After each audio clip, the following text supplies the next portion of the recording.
In the heart of Lebanon lies Baalbek, an ancient city that holds one of the world's greatest enigmas.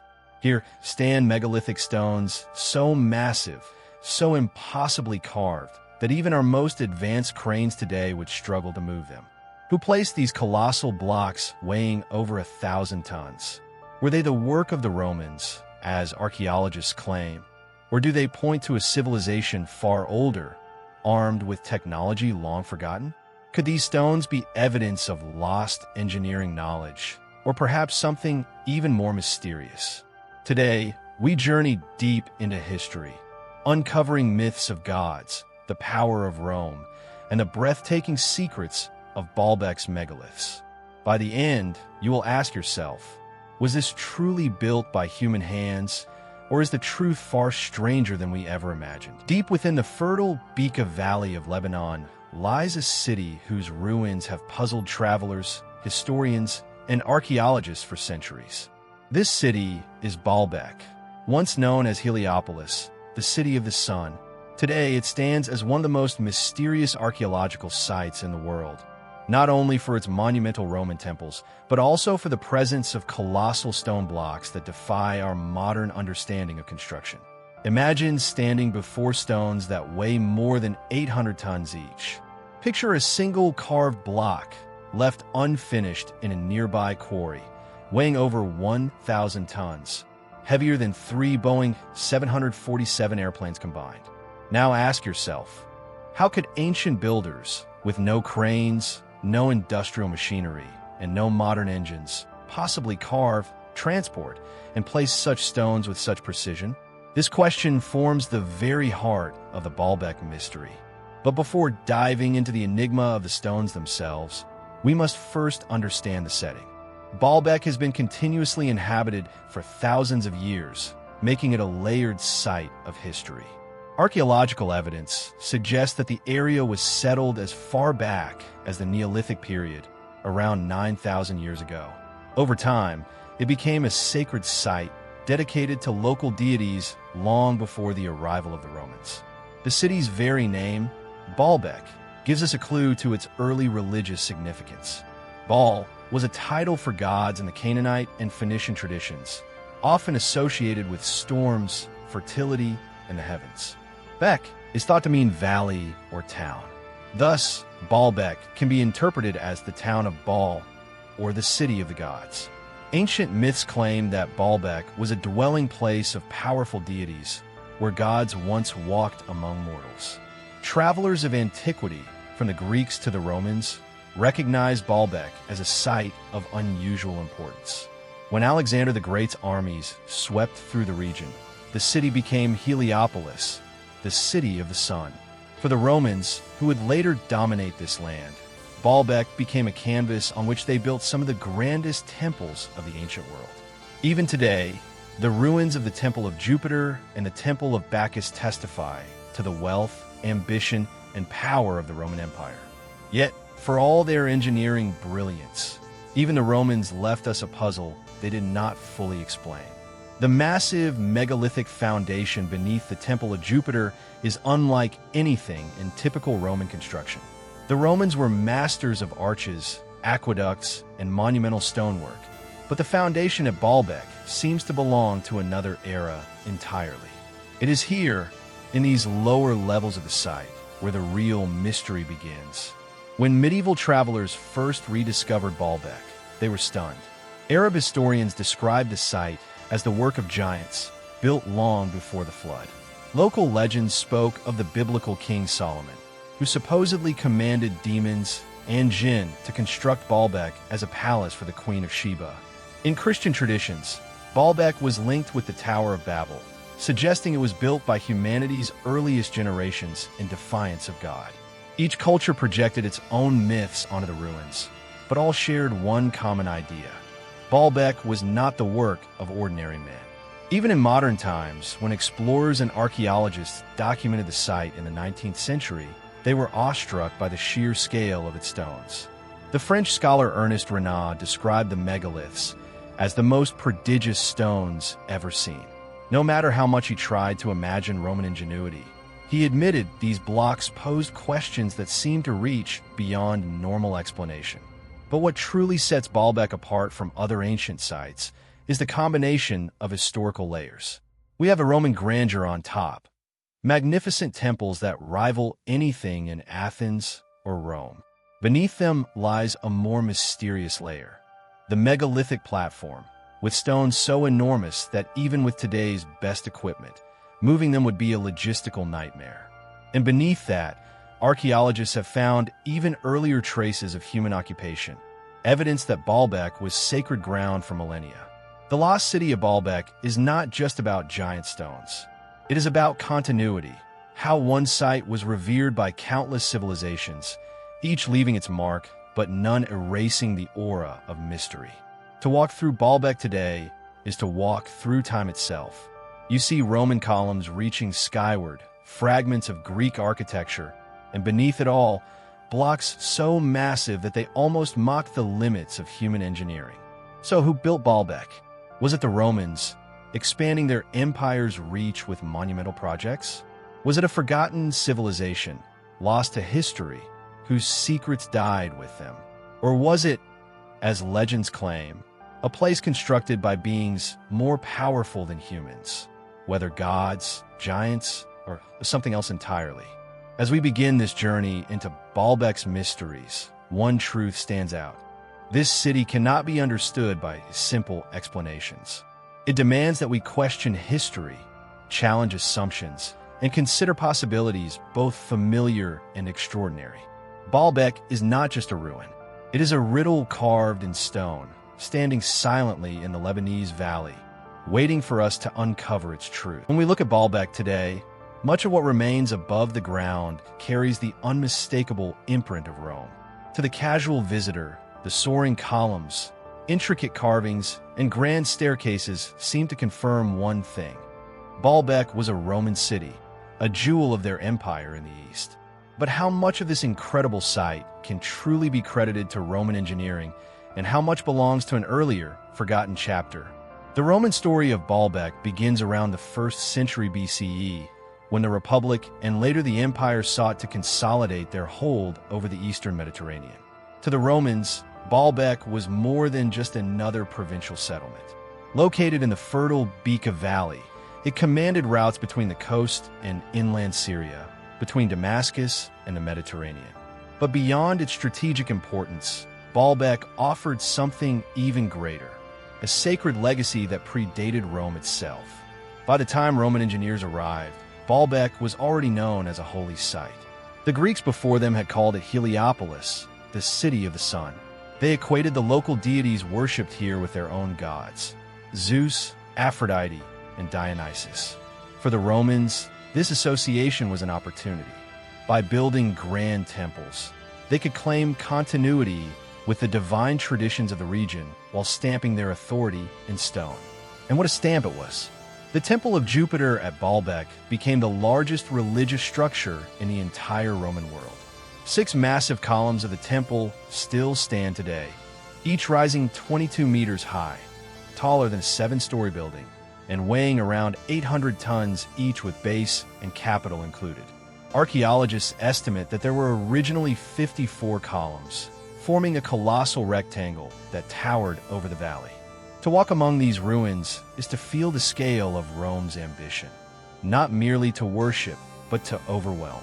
Next to Jupiter's temple stood the Temple of Bacchus, remarkably well preserved even after 2,000 years. Dedicated to the god of wine and revelry, its elaborate reliefs depict scenes of Roman mythology, carved with astonishing detail. Then there was the Temple of Venus, smaller but elegant, dedicated to the goddess of love. Together, these temples made Baalbek one of the most impressive sanctuaries of the empire, a city of gods and emperors, designed to impress visitors and locals alike. But the Roman connection raises an immediate question. How did Rome build something so colossal in a far-off province? And why here? The answer lies partly in politics and partly in religion. For the emperors of Rome, Baalbek was a way of demonstrating imperial power on the empire's eastern frontier. By constructing the largest temple of Jupiter, they sent a clear message. Rome was the inheritor of divine authority, and its gods reigned supreme over all others. Yet, even as we marvel at these temples, we must remember that Rome often built upon earlier foundations. At Baalbek, beneath the Roman grandeur lies something different, the megalithic platform, made of stones far larger than typical Roman construction. Scholars agree that the Romans were capable of extraordinary feats of engineering. They built aqueducts that carried water across mountains, amphitheaters that held tens of thousands of people, and domes like the Pantheon that still stand today. But nowhere else in the Roman world do we find stones of the scale seen at Baalbek. The three famous blocks of the Trilithon, each weighing around 800 tons, form part of the platform beneath the Temple of Jupiter.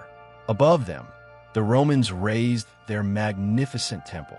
But who placed these stones in the first place? Did the Romans themselves carve, move, and align them with such precision? Or did they simply inherit and incorporate a foundation that was already there? Some archaeologists argue that the Romans did indeed quarry and move the blocks. They point to Roman ingenuity, their use of wooden rollers, ramps, and massive teams of laborers. After all, Rome commanded vast resources, and in Baalbek they may have mobilized thousands of workers, perhaps even prisoners of war slaves, to achieve the impossible. They may have dragged the blocks across the ground using ropes and wooden sledges, then lifted them gradually into place with earth ramps and pulleys. Yet, even this explanation strains belief. For one thing, moving stones of such magnitude would have required more manpower and logistical coordination than anything recorded in Roman history. For another, if Romans were indeed capable of such feats, why do we not see similar megaliths in Rome itself, or in other great centers of the empire? Why only here in Baalbek? This puzzle has fueled centuries of speculation. Perhaps the Romans built the temples, but the foundation, the massive megaliths, was already ancient, belonging to a forgotten civilization. In this view, Rome merely crowned Baalbek with its architecture, repurposing what was already there. The story of Rome at Baalbek, then, may be less about invention and more about adaptation. Indeed, the Romans were known for absorbing and repurposing the cultures they conquered. In Egypt, they built upon the legacy of the pharaohs. In Greece, they borrowed gods, myths, and styles of architecture. Why should Baalbek be any different?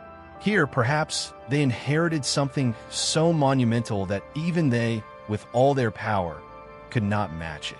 Instead, they honored it, built upon it, and allowed its mystery to live on under a Roman veneer. But there is another possibility. Perhaps the Romans did construct the Trilithon themselves, pushing their engineering to its very limits. If true, this would represent one of the most astonishing achievements in the history of construction. Imagine the planning, the manpower, the sheer will required to carve, move, and set such stones into place. If this was truly the work of Rome, then Baalbek is not only a mystery, but also a monument to the boundless ambition of an empire that sought to rival the gods themselves. Either way, Baalbek forces us to reconsider the Roman story. Was it simply another provincial temple complex? Or was it a fusion of Roman ambition with something older, something more enigmatic? The answer may lie hidden in the stones themselves. As we look upon the remains of the Temple of Jupiter, with its lonely 6 columns reaching skyward, we see more than just ruins. We see the shadow of an empire that wanted to touch the heavens. We see the blending of cultures, where local gods became Roman deities, and where Rome built not only upon foundations of stone, but upon foundations of myth. And we see a riddle, the greatest empire of its age, standing atop stones so massive that even Rome's genius struggles to explain them. Did the Romans truly build it all? Or did they inherit a platform from a civilization lost to history? This is the Roman connection, a story of empire, ambition, and mystery, where the line between what we know and what we cannot explain blurs with every colossal stone. If the Roman temples of Baalbek inspire awe, the foundation beneath them evokes something deeper, bewilderment. Here lie the megaliths, the colossal stones that have made Baalbek one of the greatest enigmas in the history of architecture. They're not just large. They are impossibly large, so massive that even today's most advanced cranes and transport machines would struggle to move them. To see them is to confront the question that haunts Baalbek. How could human hands of antiquity have accomplished such a feat? At the heart of this mystery is the trilithon, 3 rectangular stone blocks set side by side, forming part of the western retaining wall of the Temple of Jupiter's platform. Each block measures about 19 meters in length, 4 meters in height, and 3 meters in depth. Their estimated weight? Around 800 tons each. To put that in perspective, that's the equivalent of more than 100 African elephants pressed into a single stone. Standing before the trilithon, one feels dwarfed not only by the size of the blocks, but by the audacity of the builders. The stones are not merely lying in the quarry. They are precisely cut, transported nearly a kilometer, and fitted together with astonishing accuracy. Between the blocks, the joints are so tight that not even the blade of a knife can be inserted. And yet, no one can fully explain how they were put into place. As extraordinary as the trilithon is, it is not the largest wonder at Baalbek. Just outside the main site lies the stone of the pregnant woman, known locally as Hajar al-Hibla. This massive monolith, still partly attached to its quarry bed, measures over 20 meters in length and weighs an estimated 1,000 tons. Legends say the name comes from a woman who was cursed during pregnancy and transformed into stone. Others believe the name reflects a local superstition that touching the stone aids fertility. But whatever its name, the sheer size of this block defies belief. And then, in 2014, archaeologists discovered an even larger stone in the same quarry, the so-called Stone of the South. This unfinished block is estimated to weigh a staggering 1,650 tons. That makes it the heaviest stone block ever discovered from antiquity.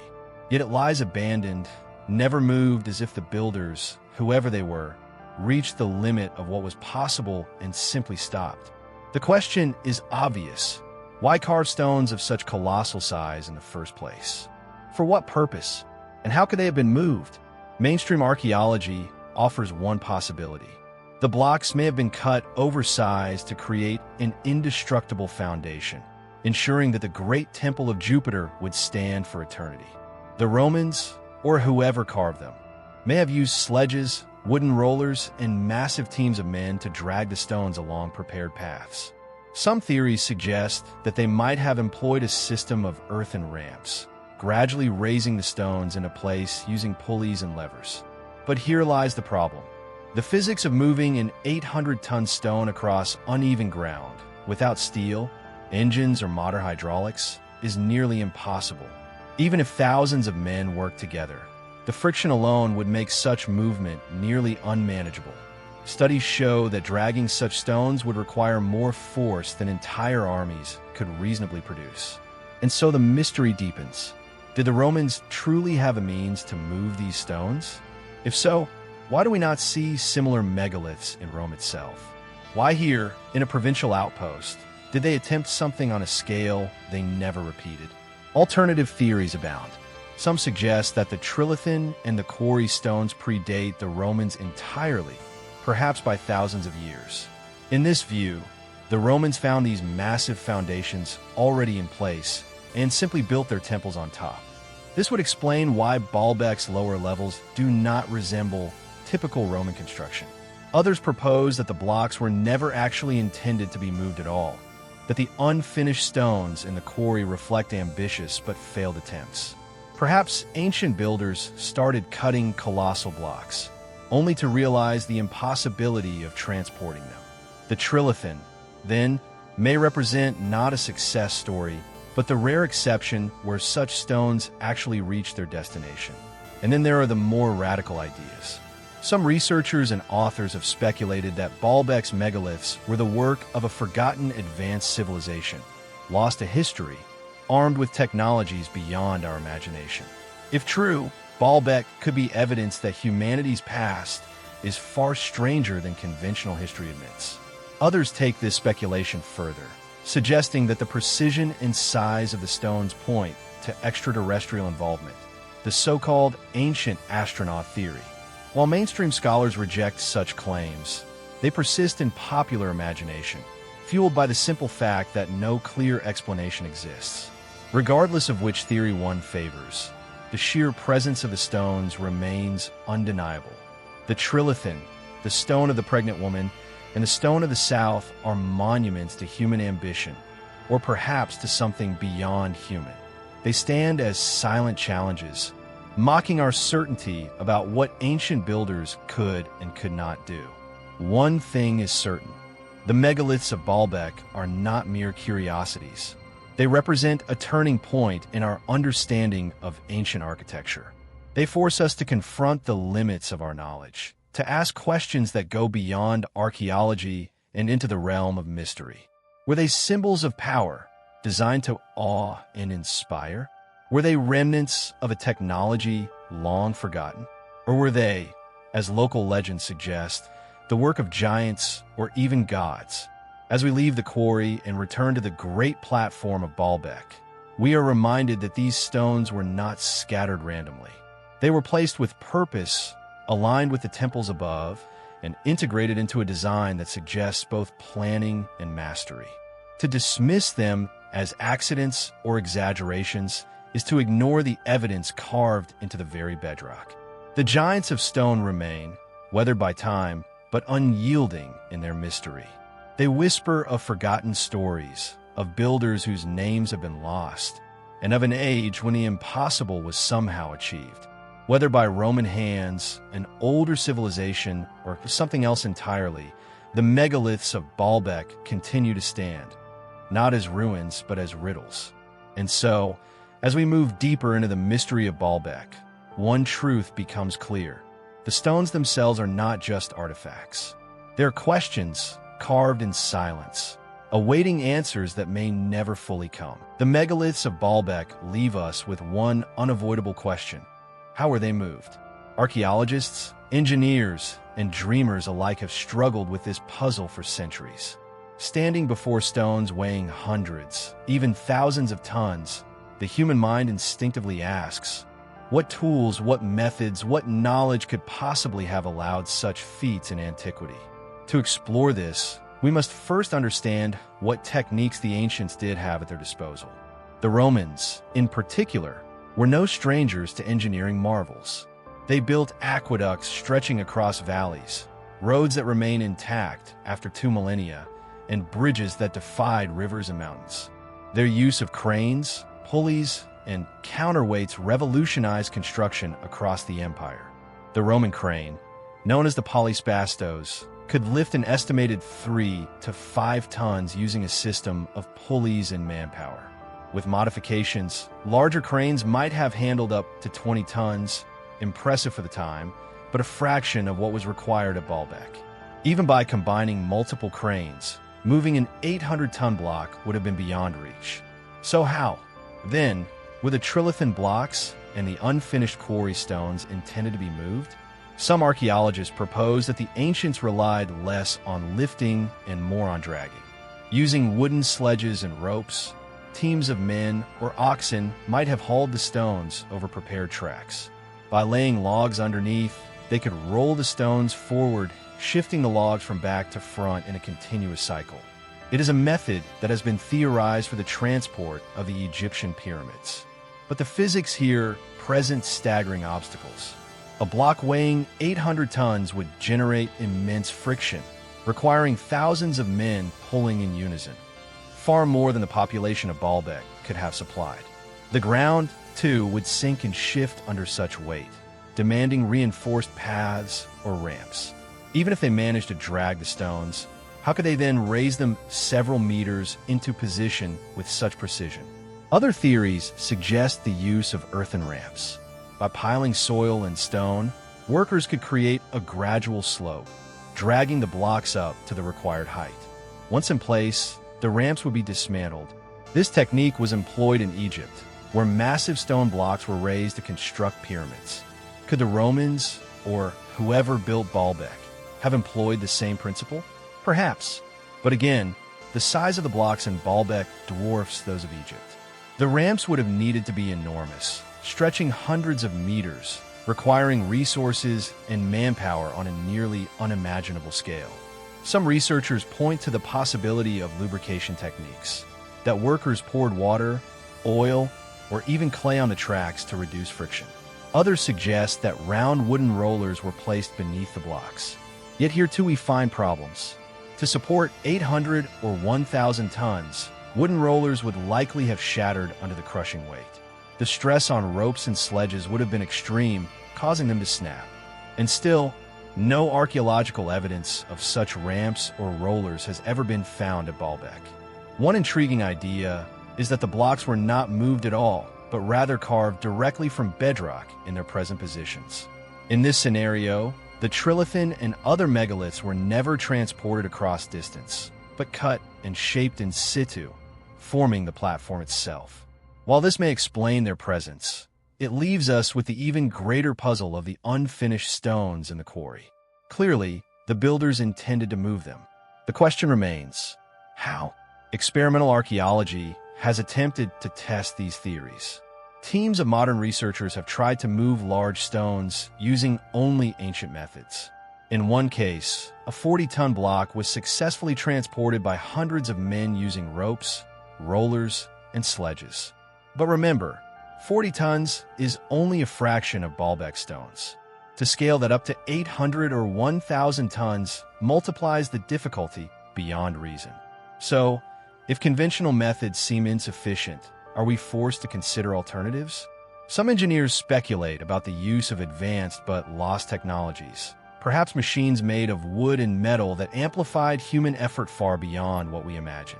Others wonder if the builders understood principles of physics, balance, and leverage that we no longer remember. And then, there are the controversial theories that sound, vibration, or some form of unknown energy might have been harnessed to move massive weights. Though dismissed by mainstream science, these ideas continue to captivate those who believe ancient civilizations possessed knowledge we have lost. But let us return to the evidence we do have. Carving marks on the stones suggest that iron tools were used in the quarries. This points, at least, to human hands at work. The precision of the cuts indicates skill and planning. The alignment of the stones within the trilithon suggests intentional design, not accident. Whatever methods were used, they were not random. They were systematic and purposeful. Perhaps the greatest puzzle is not only how the stones were moved, but why such massive blocks were chosen at all. Was there a structural reason? Did the builders believe that larger stones offered greater stability, ensuring that the temples above would endure for eternity?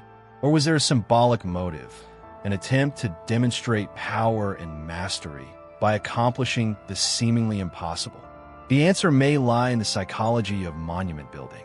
Across cultures from Egypt to Peru, from Stonehenge to Easter Island, ancient people sought to build bigger, heavier, grander monuments.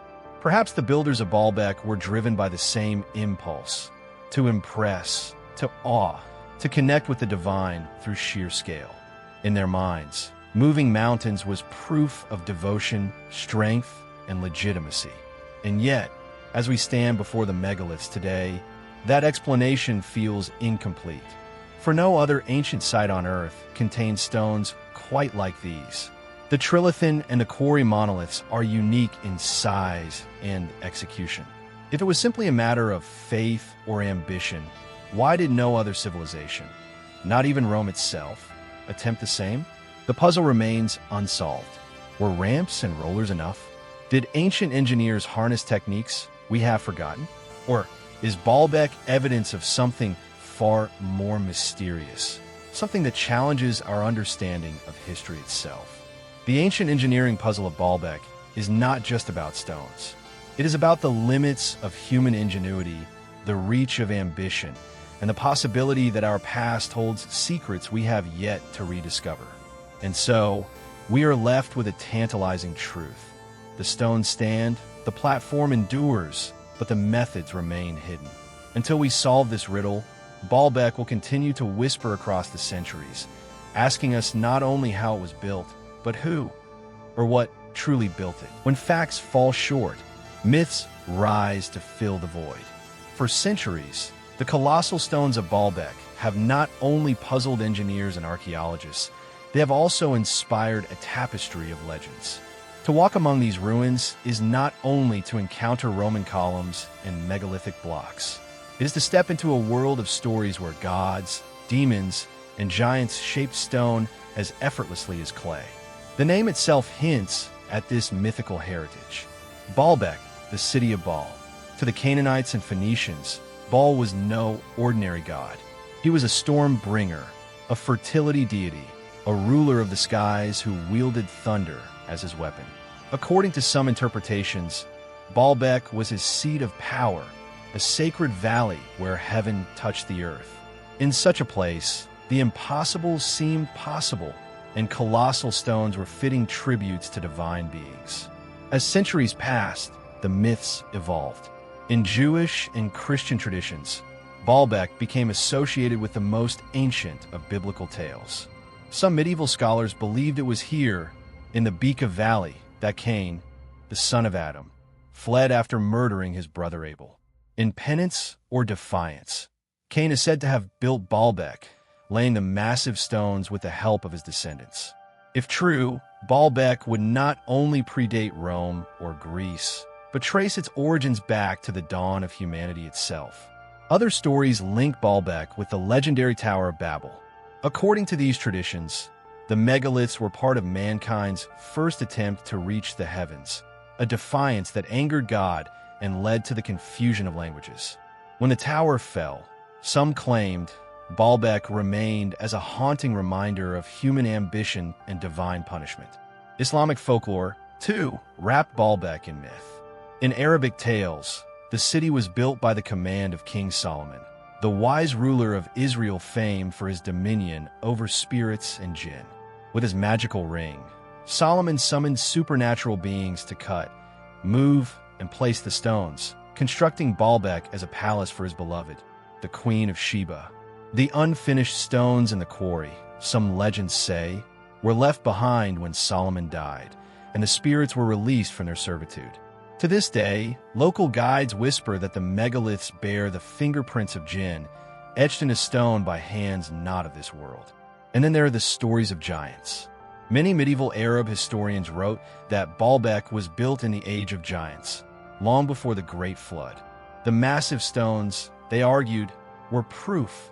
For what else but giants could have carried such weight?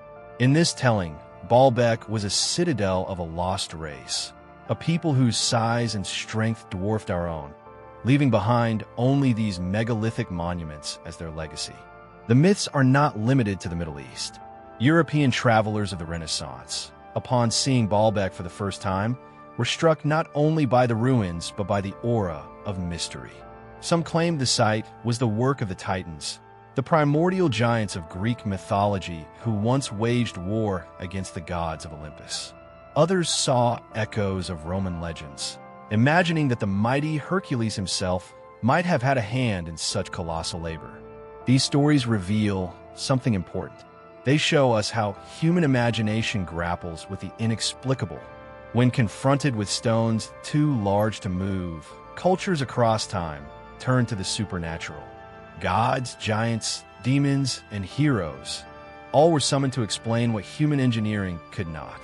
Baalbek became not just a city of stone, but a city of myth, a canvas on which every generation painted its own legends. But myths, however fantastical, often contain kernels of truth. Could the stories of giants reflect distant memories of ancient peoples with extraordinary skills? Could the tales of Solomon's jinn be symbolic, encoding lost knowledge of construction techniques that seemed magical to later generations? Even the Tower of Babel connection, while not historically verifiable, captures the essence of Baalbek, a place where humanity seemed to challenge the heavens with monumental ambition. It is tempting to dismiss these myths as mere folklore, but they serve an important role in the Baalbek mystery. They remind us that the site has always been more than just stone. It has been a stage for human imagination, a place where the boundaries between reality and legend blur. The ruins are not only archaeological, they're psychological, reflecting the fears, hopes, and beliefs of those who gazed upon them. And let us not forget the persistence of these legends in the modern era. Tourists who visit Baalbek today still hear local tales of Solomon and the jinn. Some even claim that at night, strange energies can be felt among the stones, as if the site retains echoes of its mythical builders. In books, documentaries, and internet forums, the myths continue to thrive, evolving into new theories of lost civilizations and extraterrestrial architects. So what do we make of it all? The myths of Baalbek, whether biblical, Islamic, or folkloric, tell us one thing with certainty. The megaliths have always seemed beyond the realm of ordinary human effort. For the ancients, the stones were proof of divine power. For medieval chroniclers, they were evidence of giants. For modern enthusiasts, they point to aliens or forgotten technologies. Each generation, confronted by the same mystery, reached for an explanation larger than life. And perhaps that is the true power of Baalbek. The site is not just a puzzle of stones, but a mirror that reflects the imagination of every culture that encounters it. In myths of gods and giants, we glimpse humanity's all before forces it could not understand. In stories of Solomon and his jinn, we see the human longing to believe in hidden knowledge and magical power. And in all these legends, we find a single, enduring theme. Baalbek is not a city built by ordinary hands. Whether myth or memory, these stories keep Baalbek alive in our collective imagination. They transform it from a ruin into a living mystery, a place where history and legend walk side by side. As we move forward in our journey, we will leave the realm of myth and return to the evidence, to archaeology, engineering, and science. But before we do, we must acknowledge the legends, for they are as much a part of Baalbek as the stones themselves. They may not solve the mystery, but they remind us why it endures. For in the end, perhaps Baalbek was never meant to be explained fully. Perhaps it was always meant to inspire awe, to make us wonder, to remind us that there are places on Earth where the line between human and divine, between fact and myth, remains tantalizingly unclear. When archaeology cannot fully explain, speculation steps in. Baalbek, with its colossal stones and mysterious foundations, has given rise to some of the most intriguing and controversial alternative theories in the study of ancient history. From forgotten civilizations to extraterrestrial engineers, the theories may vary, but all circle back to the same question: who really built Baalbek, and how? The first school of thought argues that Baalbek's megaliths predate the Romans by thousands of years. According to this idea, the Romans merely built their temples on top of a much older foundation. Proponents point to the difference in construction styles. Roman masonry is impressive but familiar, while the megalithic stones seem wholly out of proportion with typical Roman engineering. If true, this would mean Baalbek is not a Roman marvel, but the inheritance of a lost civilization, passed down and repurposed over time. This theory raises another possibility. Was there once an advanced culture in the ancient Near East capable of feats of engineering we no longer understand? Advocates of this view compare Baalbek to other enigmatic sites around the world. The pyramids of Giza, the stone platform of Puma Punku in Bolivia, or the megaliths of Stonehenge. Each of these locations hints at a global pattern. Ancient builders achieving seemingly impossible things with stone long before modern machinery. Could Baalbek be another link in this mysterious chain? Some researchers push the idea even further, suggesting that Baalbek may have been part of a global network of sacred sites aligned with celestial bodies. They note that the temples are not randomly placed, but oriented with astronomical precision. The Temple of Jupiter, for example, aligns with specific points of the sky, leading some to argue that Baalbek was once a massive observatory, or even a landing ground for beings who descended from the heavens. This leads us into one of the most controversial, yet popular theories, the ancient astronaut hypothesis. According to this idea, the megaliths of Baalbek were not built by humans at all, but by extraterrestrials who visited Earth in the distant past. Supporters argue that the sheer size of the stones, some weighing over 1,000 tons, cannot be explained by ropes, rollers, or manpower alone. They point to legends of gods descending from the sky or of Solomon's jinn, and reinterpret them as ancient encounters with beings from other worlds. In this telling, Baalbek becomes not just a temple, but a kind of launch pad, a site where chariots of the gods once landed. Mainstream archaeologists reject this idea, of course. They argue that while the megaliths are extraordinary, there is no evidence of alien intervention. To them, myths of gods and giants are symbolic, not literal. Yet, the theory persists, fueled by the sheer audacity of the stones and the lack of a universally accepted explanation. A third alternative theory focuses not on aliens, but on lost technology. Could it be that ancient builders once possessed knowledge of physics, sound, or energy that allowed them to manipulate stone in ways we can barely imagine today? Some researchers suggest that levitation, resonance, or advanced tools now lost to history may have been used. After all, if humanity today can split atoms and send satellites into orbit, why should we assume that ancient peoples were limited to ropes and pulleys? Here, the myths of Baalbek take on new significance. The stories of Solomon commanding jinn, or giants lifting stones, may be metaphorical descriptions of technologies so advanced that they seemed like magic to later generations. Clarke's famous law comes to mind. Any sufficiently advanced technology is indistinguishable from magic. Could Baalbek be a case where myth preserves the memory of such forgotten knowledge?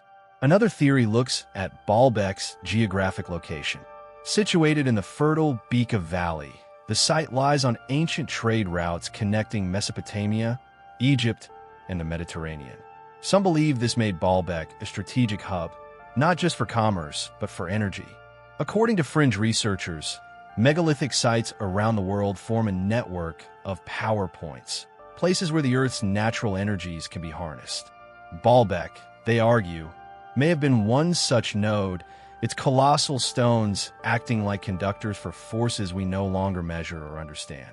Of course, these ideas often clash with mainstream archaeology, which maintains that Baalbek was a Roman religious center built to honor Jupiter, Bacchus, and Venus. Yet, even among traditional scholars, questions remain. Why did the Romans build on such a massive scale in Baalbek, far from Rome's heartland? Why choose stones so absurdly large when smaller blocks would have sufficed? Was it simply ambition, or did they inherit a site already steeped in mystery, choosing to build their temples upon foundations that had stood for millennia? In exploring these alternative theories, one must tread carefully. Some may sound fantastical, others almost plausible, but all are driven by the same sense of wonder. They remind us that history is not always a closed book. There are still chapters missing, pages torn away, questions unanswered. What we can say with certainty is this: Baalbek forces us to reconsider the limits of ancient achievement. Whether the stones were moved by sheer manpower, forgotten technology, or something more mysterious, they stand as a challenge to our assumptions about the past. In the end, perhaps the greatest value of these alternative theories lies not in proving them true, but in expanding our imagination. They push us to look at Baalbek not just as ruins, but as a living question, one that defies easy answers and invites us to think beyond the boundaries of conventional history. For whether it was the Romans, a lost civilization, the hands of giants, or visitors from the stars, the truth is that Baalbek remains one of the most astonishing feats of construction in human history. And until the riddle of its stones is fully solved, the door to alternative possibilities will never truly close. For centuries, Baalbek was shrouded in myth. Legends of gods, jinn, and giants dominated the narrative. But in the modern era, archaeologists and historians have sought to peel back the layers of folklore, replacing legend with evidence. Their work has revealed much about Baalbek. Yet, even today, their findings leave us with as many questions as answers. The first systematic studies began in the late 19th century, when European explorers and scholars arrived in Lebanon. They mapped the ruins, photographed the temples, and compared Baalbek to Roman monuments in Europe. Many concluded that the grand temples were indeed Roman, Their Corinthian columns, intricate capitals, and massive staircases bore all the hallmarks of imperial architecture. But when it came to the megalithic platform beneath, the scholars hesitated. Some dismissed the giant stones as unfinished or abandoned. Others admitted the mystery outright. These were not typical Roman works. In the 20th century, Lebanese archaeologists and international teams continued the investigations. Excavations revealed that Baalbek had layers of occupation stretching back thousands of years. Beneath the Roman temples, evidence of Phoenician and even earlier structures emerged. Pottery fragments, tools, and ancient walls suggested that Baalbek had been sacred ground long before Rome ever arrived. This confirmed what local legends had long claimed. Baalbek was far older than most imagined. One of the most fascinating discoveries came in the nearby quarry. Here lay the famous stone of the pregnant woman, a single limestone block measuring 21 meters in length and weighing over 1,000 tons. For decades, it was considered the largest work stone in the world. But in 2014, German archaeologists uncovered an even larger block beneath it, still partly buried in the earth. This new megalith weighed an estimated 1,650 tons, the largest stone ever carved by human hands. The discovery only deepened the mystery. If these stones were intended for use in Baalbek's platform, how could they have been moved? Even modern cranes would struggle with such a task. Archaeologists studying the megaliths have debated whether they were ever meant to be transported. Some argue that the stones were abandoned because they proved too heavy to move. Others believe they demonstrate a technique or ambition now lost to history. Either way, their existence challenges our assumptions about the limits of ancient construction. Engineers and architects have also studied Baalbek with modern tools. Laser scans, computer simulations, and geological surveys have all been applied to the site. These analyses show that the megalithic platform is not random. The blocks are fitted with remarkable precision. Despite their size, the joints between stones are so tight that a blade of grass cannot pass through. The stones were not simply dumped into place. They were positioned with extraordinary care. Some researchers suggest the Romans may indeed have moved the megaliths using massive wooden rollers, earthen ramps, and hundreds of workers. Ancient texts describe how Roman engineers transported obelisks from Egypt to Rome, some weighing 300 tons, using sledges, ropes, and manpower. Could the same principles have been scaled up for Baalbek? Possibly. But when the stones exceed 800, 1,000, or even 1,600 tons, the logistics become staggering. The ramps would have needed to be longer than football fields, the ropes stronger than anything known from antiquity, and the manpower in the tens of thousands. The Romans were ambitious, but were they reckless enough to attempt such extremes? UNESCO, which designated Baalbek a World Heritage Site in 1984, describes it as one of the finest examples of imperial Roman architecture at its apogee. The official reports highlight the majesty of the temples, Jupiter, Bacchus, and Venus, but they also acknowledge the enigmatic megaliths of the lower platform. The reports note that the stones represent an unresolved puzzle, one that continues to inspire debate among specialists. Excavations have also shed light on the religious life of the city. Inscriptions and artifacts reveal that the Roman Baalbek was dedicated to a triad of gods: Jupiter, Venus, and Mercury. These deities were Roman counterparts of earlier Phoenician gods, suggesting that the site's sacred role continued through different cultures. This continuity supports the theory that Baalbek's foundation predates Rome, even if the Romans were responsible for the monumental temples. Yet, despite all the progress, mysteries remain. Radiocarbon dating of the megaliths is impossible. Stone cannot be dated directly. Instead, archaeologists rely on contextual evidence, comparing tool marks, construction styles, and layers of occupation. So far, no definitive answer has emerged about who first carved the largest stones. The Romans, skilled as they were, left no records explicitly describing the movement of 1,000-ton blocks. If they were the builders, why remain silent about such an extraordinary feat? Another unresolved question is the purpose of the platform itself. Why use such massive stones at all? Smaller blocks would have been easier to quarry and transport, yet the builders chose gigantism. Some argue the platform was designed to withstand earthquakes, making it more stable. Others believe the colossal scale was symbolic, intended to awe and inspire worshippers. But neither explanation fully accounts for the extremes of size. Modern technology has also been used to test alternative theories. Ground-penetrating radar and seismic surveys have searched for hidden chambers beneath Baalbek. So far, no vast underground structures have been found, but the possibility remains that undiscovered features still lie buried. Each scan, each excavation, seems to peel back a layer, but the heart of the mystery remains intact. Perhaps the most striking aspect of modern investigations is this: the more we learn, the more extraordinary Baalbek appears. Far from dispelling the mystery, archaeology has highlighted just how unusual the site is. The Roman temples are among the greatest ever built, rivaling anything in Athens or Rome. The megaliths remain the largest known in the world, and the continuity of worship from prehistoric times through the Phoenicians, Greeks, Romans, and beyond marks Baalbek as one of humanity's most enduring sacred sites. In the end, modern archaeology has not destroyed the myths of Baalbek. It has, in many ways, reinforced them. The stones are real, their size is undeniable, and their mystery, though studied with science and reason, remains as haunting as ever.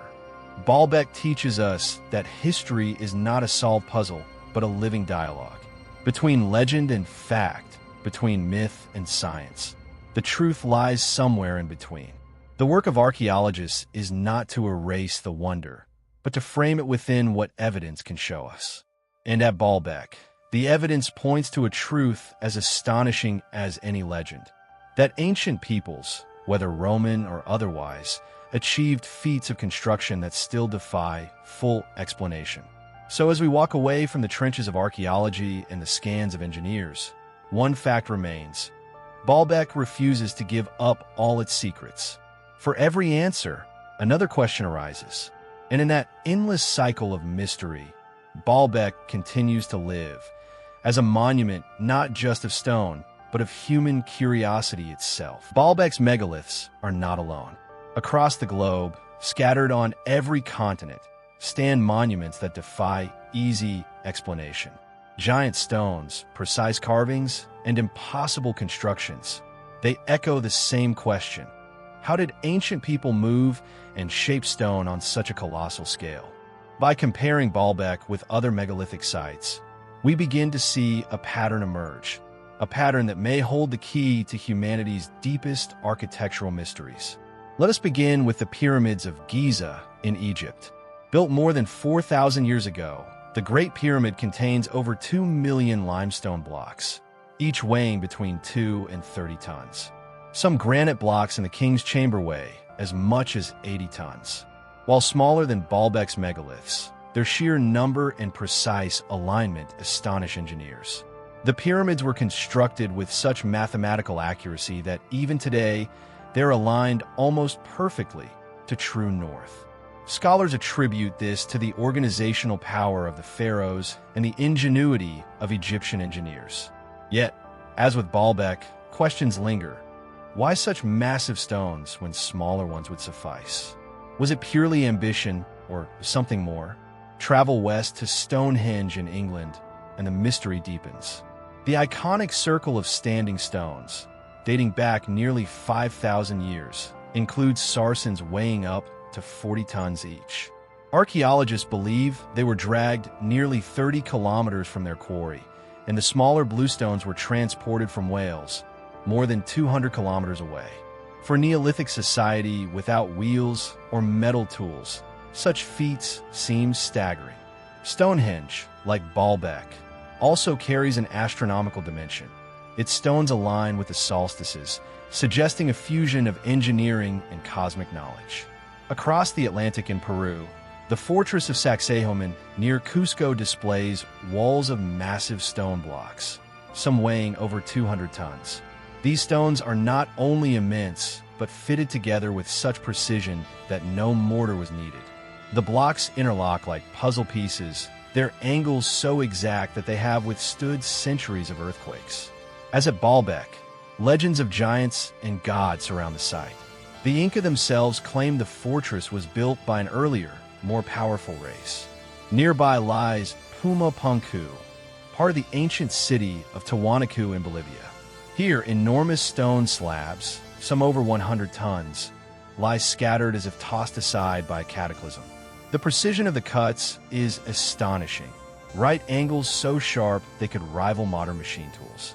The stones are made of diorite, one of the hardest rocks on Earth, yet they were shaped by a people with no knowledge of iron or steel.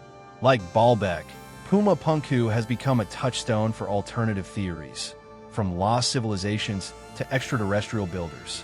Further east, in Turkey, the site of Göbekli Tepe pushes the timeline of monumental architecture back even further. Dating to around 11,000 years ago, it predates Stonehenge by millennia. Massive T-shaped pillars, some weighing up to 50 tons, were arranged in circular enclosures with intricate carvings of animals and symbols. The people who built Göbekli Tepe were hunter-gatherers, supposedly incapable of large-scale construction. Yet here stands proof of a forgotten sophistication, echoing the same mystery as Baalbek. How could so-called primitive societies achieve such advanced feats? When viewed together, these sites present a startling picture. From the Middle East to Europe, from South America to Asia, ancient peoples moved and shaped stones of unimaginable size. The methods differ. Ramps in Egypt, rollers in England, precise cuts in Peru, but the theme is consistent. Megalithic construction far beyond what we would expect of their times. What connects these sites? Some argue for coincidence. Human societies everywhere experimented with stone, and those that survived are simply the most impressive examples. Others see a deeper link. Could there have been a shared knowledge, a common tradition of megalithic engineering passed from one culture to another? Or were these separate civilizations tapping into the same universal principles, rediscovered again and again? Alternative researchers push the question further. They argue that the similarities are too strong to ignore. Giant stones, precise alignments, astronomical connections. These are not accidents. They suggest the possibility of a forgotten global civilization, a culture so ancient that its traces now survive only in stone. Baalbek, they argue, was one node in this global network connected by trade, migration, or even something more mysterious. Skeptics counter that the distances between these sites make such a connection unlikely. There is no clear evidence of contact between Egypt and South America, or between Neolithic Britain and ancient Lebanon. Yet, the mystery remains. Why do so many cultures, separated by oceans and millennia, converge on the same improbable idea, moving and shaping massive stones? One explanation lies in psychology. Perhaps humans everywhere saw stone as eternal, a way to reach beyond mortality. By choosing the largest stones possible, ancient builders may have sought to create monuments that could outlast time itself. In this view, Baalbek's megaliths are part of a universal human impulse to build big, to build lasting, to touch eternity. And yet, the engineering question refuses to go away. If ambition was the only reason, how did these societies actually achieve it? The larger the stones, the more difficult the task. And at Baalbek, the stones are larger than anywhere else in the world. To this day, no site surpasses the scale of the Trilithon or the buried megaliths of the Baalbek quarry. By placing Baalbek alongside Giza, Stonehenge, Sacsayhuaman, Pumapunku, and Göbekli Tepe, we see that it is not an anomaly but part of a greater mystery. Humanity, again and again, has proven capable of feats we can scarcely believe. Yet, Baalbek remains unique, the largest, the heaviest, the most enigmatic. Perhaps this is why Baalbek continues to fascinate. It is the ultimate expression of the megalithic impulse, a site that dwarfs even the pyramids in sheer block size. It embodies the questions raised worldwide. Who built these monuments? How did they do it? And why? The comparisons do not give us answers. Instead, they deepen the riddle. They show us that Baalbek is not an isolated enigma, but part of a global story, a story of stone, of ambition, of mystery, a story that stretches across continents and millennia, whispering that our ancestors were far more capable, and perhaps far more connected, than we have ever imagined. Behind every stone at Baalbek lies not only engineering genius, but also a world of meaning. For ancient peoples, building was never just a physical act. It was a spiritual one. To raise a column, to place a block, to carve a temple. All were offerings, symbols, bridges between humanity and the divine. Baalbek, more than perhaps any other site, embodies this fusion of stone and spirit, of matter and meaning. The name itself speaks volumes. Baalbek, the city of Baal. Long before the Romans, the valley was sacred ground dedicated to Baal, the storm and fertility god worshipped by the Canaanites and Phoenicians. To them, Baal was a cosmic force, the bringer of rain, the giver of crops, the wielder of thunder. His dwelling in Baalbek was no accident. The fertile Beqaa Valley, framed by mountains and open to the heavens, was seen as a place where the divine touched the earth.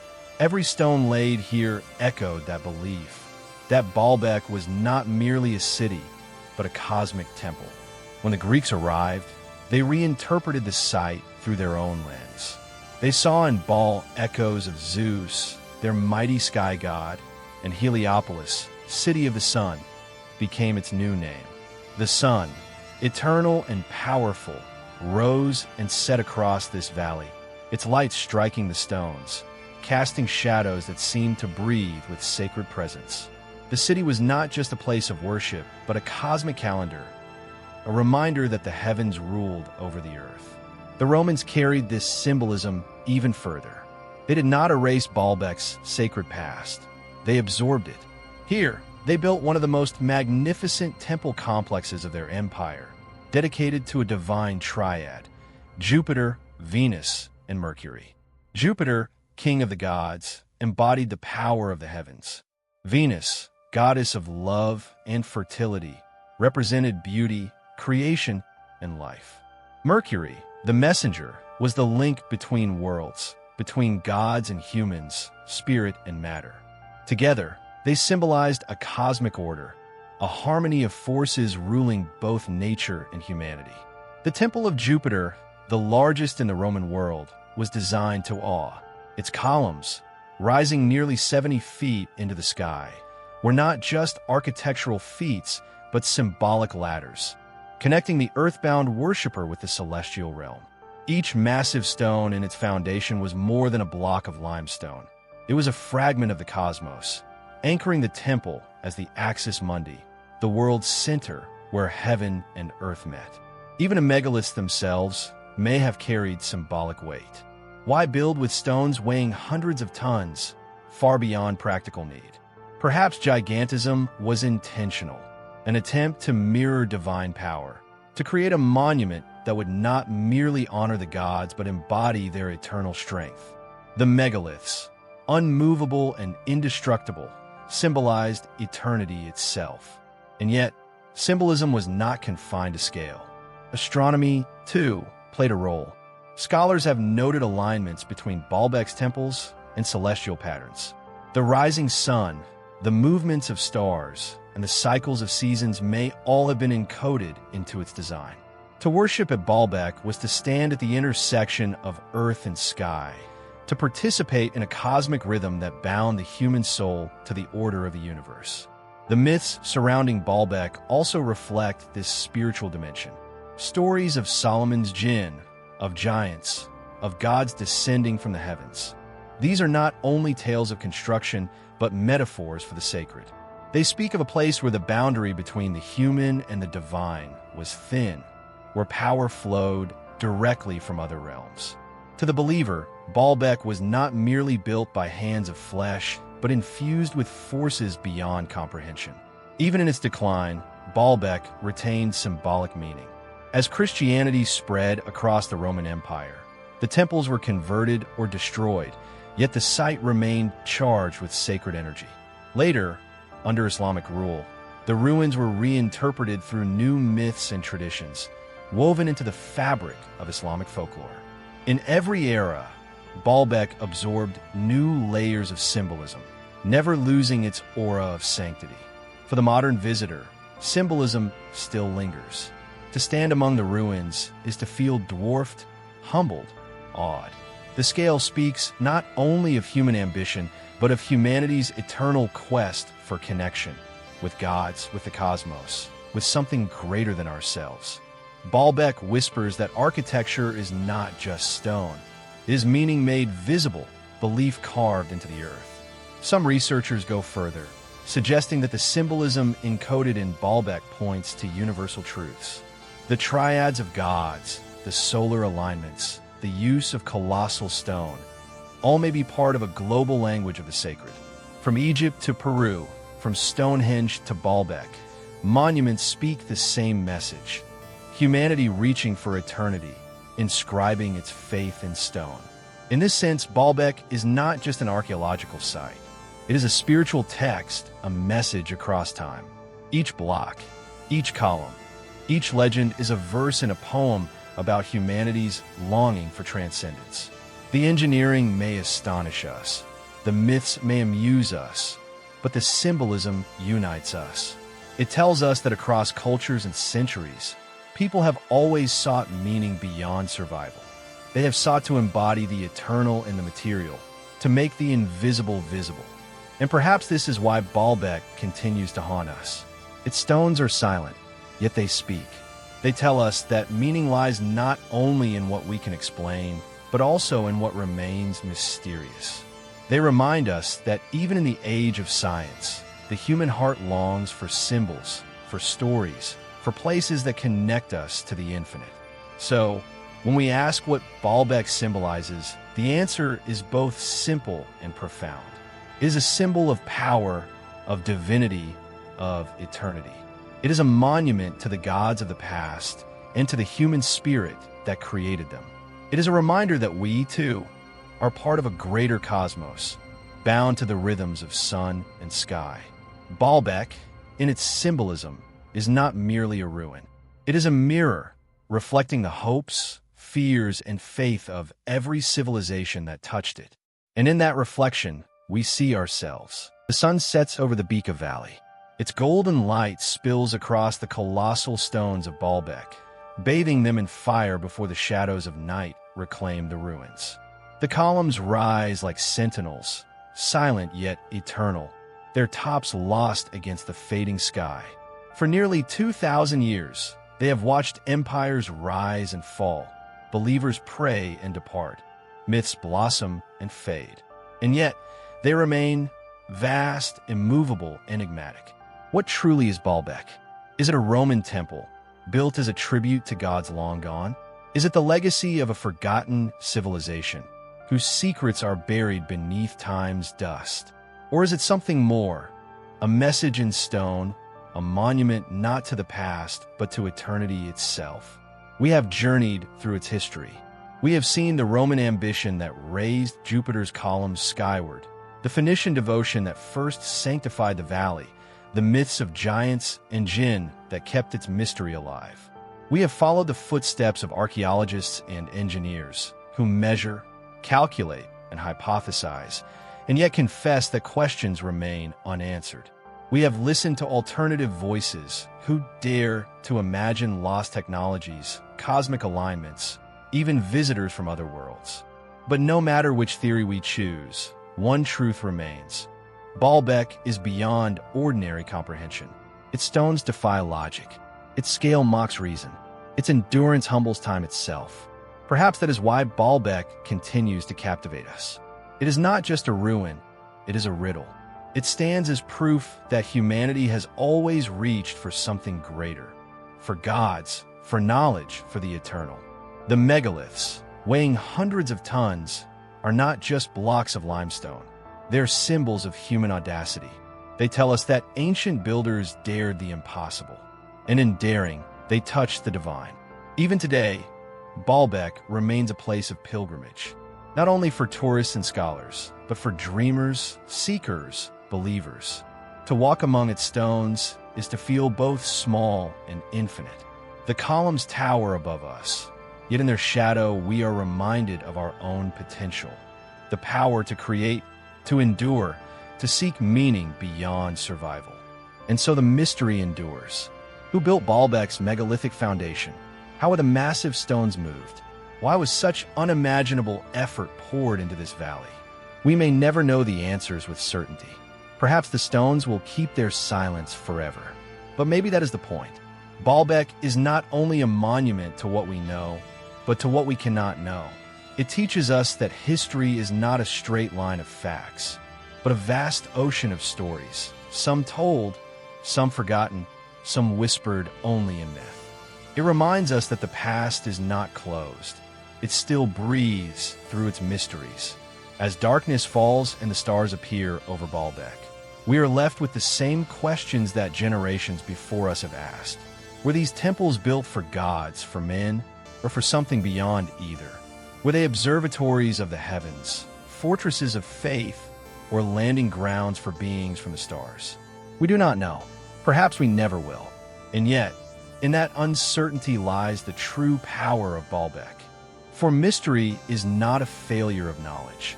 It is the spark that keeps us searching. It is the flame that drives explorers to dig, scholars to debate, and storytellers to dream. Baalbek, in its silence, speaks the loudest of truths, that humanity's greatest strength is not in having all the answers, but in daring to ask the impossible questions. As we leave the ruins behind, the night deepens and the valley falls quiet. The stones rest, as they have for millennia, waiting for the next generation to wonder, to question, to marvel, waiting for us to return with new tools, new ideas, new eyes. And perhaps, one day, the mystery will be solved. Or perhaps, Baalbek will always remain what it is now, an eternal enigma carved in stone, a monument to both human genius and human mystery. For in the end, Baalbek is not just about the past.